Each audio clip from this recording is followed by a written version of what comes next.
تمام دیکھنے اور سننے والوں کو پیار بھرا سلام۔ جنات پر بحث ازل سے جاری ہے۔ بہت سے لوگ اس کھوج میں رہتے ہیں کہ جنات کیسے ہوتے ہیں، وہ کیا کچھ کر سکتے ہیں، ان کی شکلیں جانوروں جیسی ہوتی ہیں یا انسانوں جیسی۔ جنات کے موضوعات پر مبنی بہت سی کتابوں میں ان کے وجود و مخلوق کا ذکر پایا جاتا ہے اور ان کی اقسام پر بھی روشنی ڈالی گئی ہے، لیکن پروفیسر محمد عبداللہ بھٹی نے اپنی کتاب سرمایہ درویش میں جنات کی سرگرمیوں کا ذکر کرتے ہوئے ان کے گروہوں کا ذکر کیا ہے جو اس دنیا میں پھیلے ہوئے ہیں اور بوقت ضرورت انسانوں کو تنگ کرتے ہیں۔ جنات کے یہ 11 گروہ کیا کچھ کرتے ہیں، آئیے آپ کو بتاتے ہیں۔ پہلا گروہ، ارواح خبیثہ کی یہ قسم کسی گھر یا مکان کے اندر سکونت اختیار کر لیتی ہیں اور اس گھر کے باسیوں کو خواب اور بیداری میں ڈراتی اور دکھ تکلیف پہنچاتی ہیں۔ دنیا کے ہر شہر میں کوئی نہ کوئی ایسا گھر اور مکان ضرور ہوتا ہے جن سے عامر جن رہائش رکھتے ہیں۔ ایسے مکان اور گھر کو عام طور پر بھارا اور آسیب زدہ کہتے ہیں۔ ایسے مکانات اور گھروں میں اس گروہ کے جنات مختلف حرکتیں کرتے رہتے ہیں۔ بعض اوقات گھر کے رہنے والوں پر اینٹیں اور پتھر برساتے ہیں، بعض جگہ پخانہ اور گندگی پھینکتے ہیں۔ کئی گھروں کے دریچے اور الماریوں سے چیزیں نیچے گراتے ہیں اور توڑتے پھوڑتے رہتے ہیں۔ کئی بار یہی جنات و شیاطین گھروں میں کپڑوں اور سامان کو آگ لگا دیتے ہیں۔ یہ گروہ غیر آباد اور تاریک مکانوں میں بھی اپنا بسیرا کر لیتا ہے۔ اسی لیے حدیث شریف میں ہے کہ شام کے بعد اپنے مکان کے دروازوں کو کھلا نہیں چھوڑنا چاہیے، کیونکہ ایسے وقت میں بعض مسافر جنات آ کر ان میں بسیرا کر لیتے ہیں۔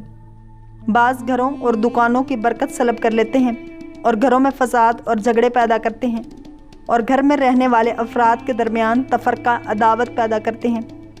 سفلی عاملین اسی گروہ کی مدد سے مندرجہ بالا کام کرواتے ہیں۔ دوسرا گروہ، یہ وہی گروہ ہے جس میں ایسے جنات، شیاطین اور ارواح خبیثہ شامل ہیں جو انسانوں پر مسلط ہو جایا کرتی ہیں، جس سے ان کی صحت خراب ہو جاتی ہے اور سخت لا علاج امراض میں مبتلا ہو جاتے ہیں جو حکماں اور ڈاکٹروں کی دواؤں سے ہرگز علاج پذیر نہیں ہوتے۔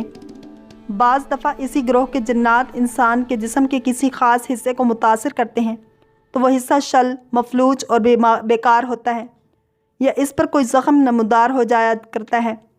جو لوگ اس قسم کے شیطانی اور جنونی آسیب کا انکار کرتے ہیں گویا وہ حقائق قرآن کا انکار کرتے ہیں، کیونکہ اللہ تعالیٰ قرآن کریم میں حضرت ایوب علیہ السلام کی زبانی فرماتے ہیں، یعنی شیطان نے مجھے چھو کر اپنے آسیب سے دکھ اور عذاب میں مبتلا کر دیا ہے۔